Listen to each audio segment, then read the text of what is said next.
नमस्कार दोस्तों। स्वागत है आपका मेरे यूट्यूब चैनल निगम ज्ञान में। मैं हूं आपका host advocate Kushaldeep Shukla. Friends, AIB से रिलेटेड एक इम्पॉर्टेंट क्वेरी जो है मुझे काफ़ी टाइम से मिल रही थी कि सर मुझे ये बताइए कि एआईबी का जो एग्ज़ाम है उसका जो 2 ईयर का रूल है वो क्या है और किस तरह से ये काम करता है, और क्या होगा अगर हम 2 साल के अंदर अंदर एआईबी क्वालिफाई नहीं कर पाते हैं। फॉर एग्ज़ाम्पल, अगर किसी का रजिस्ट्रेशन 10 जुलाई 2022 को हुआ है और 2 साल गुजर जाते हैं मगर फिर भी वो एआईबी का एग्ज़ाम क्वालिफाई नहीं हो पाता है कर पाता है, तो ऐसे में कॉन्सिक्वेंसेस क्या होंगे और जो क्या प्रोसेस है, एक बार थोड़ा सा मेरे को समझा दीजिए। ऐसा कई क्वेरीज मेरे को मेरे मेल्स पे और मेरे पर्सनल मैसेज मेरे को मिल रहा था, तो मुझे लगा मुझे एक वीडियो बनाने की ज़रूरत है ताकि आपकी ये क्वेरी जो है वो क्लियर हो जाए कि एआईबी का क्या क्या फार्मूला है, मतलब किस तरह से एआईबी टाइम को काउंट करती है, और अगर 2 साल के अंदर कोई क्वालिफाई नहीं कर पाता है तो ऐसे में क्या होगा। तो जैसे आप अपनी स्क्रीन पे देख रहे होगे, ये 2-3 क्वेरी मेन जो हैं कि एआईबी 2 साल में क्लियर करना ज़रूरी है और अगर ऐसा नहीं होता है तो क्या होगा। तो इस चीज़ को अच्छे से समझने के लिए बार काउंसिल ऑफ इंडिया ने 2010 के का एक नोटिफिकेशन है, जो आपको जैसे पता है कि जो एआईबी था वो 2010 से ही मैंडेटरी हुआ था। इससे पहले क्या था कि एआईबी देना ज़रूरी नहीं था। 2010 के बाद से क्या हुआ कि हर एडवोकेट को प्रैक्टिस करने के लिए all over India AIB qualify करना मैंडेटरी हो गया। तो 2010 के बाद जो भी पर्सन एनरोल करता है किसी भी बार काउंसिल में, उसको एआईबी क्वालिफाई करना मस्ट होता है।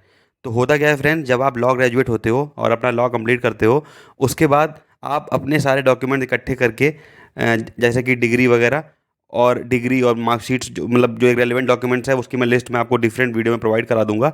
वो आप इकट्ठा करके बार काउंसिल ऑफ, जिस भी स्टेट में आपको बार काउंसिल में एनरोल कराना होता है वहाँ आप जाते हो और मेंबरशिप का फॉर्म भर के उस डॉक्यूमेंट्स के साथ आप मेंबरशिप लेते हो। तब आप एक लॉयर से एडवोकेट बन जाते हो। लॉयर सिर्फ एक वो पर्सन होता है जो सिर्फ लॉ ग्रेजुएट होता है, और एडवोकेट वही पर्सन है जो bar council of concern state या फिर बार काउंसिल ऑफ इंडिया में एनरोल्ड एडवोकेट होता है, उनकी लिस्ट में आपका नाम होता है। तो जब आप ये कर लेते हो तो उसके बाद क्या होता है कि जो इंपॉर्टेंट नोटिफिकेशन है जो इस क्वेरी को क्लियर करता है कि अगर 2 साल में आईबी नहीं क्लियर कर पाते हैं तो क्या कॉन्सिक्वेंसेस होंगे और क्या क्या मेथड है कि अगर 2 साल के अंदर ही आपको क्वालिफाई करना है। फ्रेंड्स, ये वो नोटिफिकेशन है जिसमें ये क्वेरी जो थी वो क्लियर कर दी गई है कि अगर 2 साल में आप क्वालिफाई नहीं कर पाते हैं तो ऐसे में क्या कॉन्सिक्वेंसेज होंगे। तो इसका हम पूरा नोटिफिकेशन एक बार देख लेते हैं। ये 31 जनवरी 2017 का नोटिफिकेशन है। तो ये आपको बार काउंसिल ऑफ इंडिया की वेबसाइट में मिल भी जाएगा। फिर भी मैं आपको इसको एक बार क्लियर कर देता हूँ कि ये क्या कह रहा है। इसका आप सेकंड पैरा देखें तो ये कह रहा है कि it is hereby reiterated and clarified, any advocate who has graduated after 1 July 2010 can appear in all India bar examination for as many times as it requires him or her to pass such exam, irrespective of the fact that he or she has been enrolled for more than 2 years as an advocate। ये कह रहा है कि अगर किसी को bar council of India का exam यानी कि एआईबी का एग्ज़ाम क्लियर करना है तो वो कितने भी अटैम्प्ट ले सकता है। ये ज़रूरी नहीं है कि वो 2 साल में क्वालिफाई, मतलब उसका वो 2 साल का जो पीरियड है वो उस पर उसके लिए अप्लाई उस पर नहीं होता है।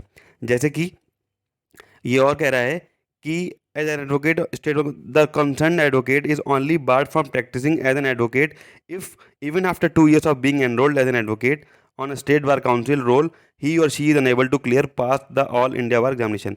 अब मैं आपको सिंपल लैंग्वेज समझा देता हूँ कि जैसे मान लीजिए आपने आपने जैसा सपोज कीजिए कि 2020 में रजिस्ट्रेशन करवाया था, 2020 अगस्त में रजिस्ट्रेशन करवाया था, तो 2022 अगस्त तक अगर आपने रजिस्ट्रेशन अपना एआईबी क्वालिफाई नहीं किया है तो ऐसा नहीं है कि आप ऑल इंडिया बार का एग्ज़ाम दे नहीं सकते हो या आपको मतलब जीरो से शुरू करना पड़ेगा। ऐसा बिल्कुल भी नहीं है।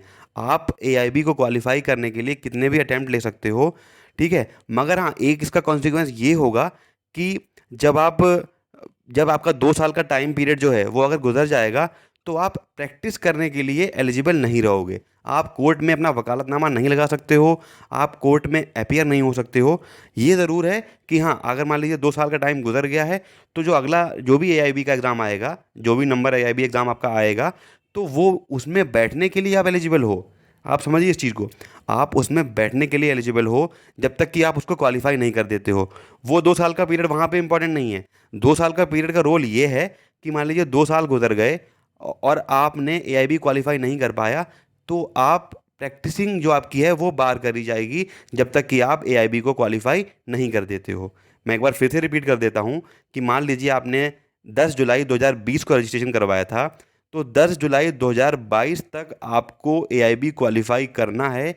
आपकी प्रैक्टिस को कंटिन्यूअस करने के लिए, आपकी प्रैक्टिस को कंटिन्यू रखने के लिए आपको उस 2 साल के पीरियड के अंदर अपना एआईबी क्वालिफाई कर देना है। अगर अगर आप ऐसे में नहीं कर पाते हो क्वालिफाई, तो आपकी जो प्रैक्टिस है वो आपको बार कर दी जाएगी, मतलब कि आप कोर्ट्स में अपीयर नहीं हो सकते हो।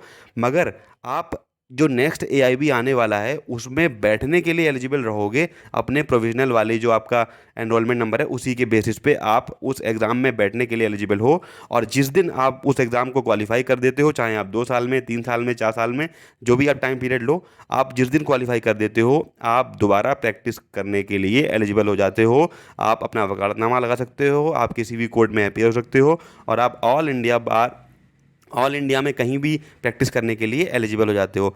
आई होप आपको ये इन्फॉर्मेशन क्लियर हो गई होगी। और अगर आपको अभी भी कोई डाउट लगे तो आप मेरे को कमेंट सेक्शन में ज़रूर बता दें। ये आप बिल्कुल ना समझें किसी तरह की कोई मतलब कोई आप हेजिटेशन ना रखें। मैंने हालांकि एक पूरी कोशिश करी है कि आपको 3 बार 2 बार रिपीट करने की कोशिश की है कि आपको ये चीज़ क्लियर हो जाए। फिर भी अगर आपको कोई डाउट हो तो आप कमेंट सेक्शन में पूछ सकते हो। और मैं फिर से एक बार लास्ट बार और रिपीट कर देता हूँ कि अगर आपने 2 साल के अंदर एआईबी का एग्ज़ाम क्वालिफाई नहीं कर पाया है तो आप एग्ज़ाम में बैठने के लिए एलिजिबल रहते हो। बस आपको एक चीज़ ये करनी पड़ेगी कि आप उसमें जो बार का मतलब आपकी जो कोर्ट्स हैं उनमें आप अपीयर नहीं हो सकते हो एज एन एडवोकेट। आपकी जो प्रैक्टिस है वो बार हो जाती है जब तक कि आप अपना जो कंसर्न एआईबी है वो क्लियर नहीं कर देते हो। फ्रेंड्स, मैंने पूरी कोशिश करी है कि आपको ये बात बिल्कुल क्लियर हो जाए, हिंदी में अच्छे से स्पष्ट, और धीरे धीरे मैंने समझाने की कोशिश करी है। और आपको ये वीडियो इन्फॉर्मेटिव लगी हो तो प्लीज़ सब्सक्राइब कर लीजिए। मैं अभी AIB 17 आने वाला है, उससे रिलेटेड वीडियोस भी लेके आने वाला हूँ चैनल पे, कि कैसे मैंने AIB 16 का जो पेपर है वो भी सॉल्व कर रखा है चैनल पे। आप एक बार मेरा AIB का जो प्लेलिस्ट है उसको चेक कर सकते हो, आपको उसमें रिलेटेड कंसर्न वीडियोस मिल जाएंगी।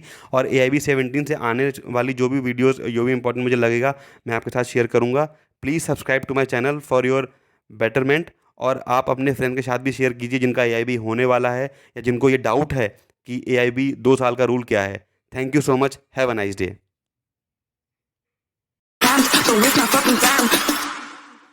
Thanks, friend.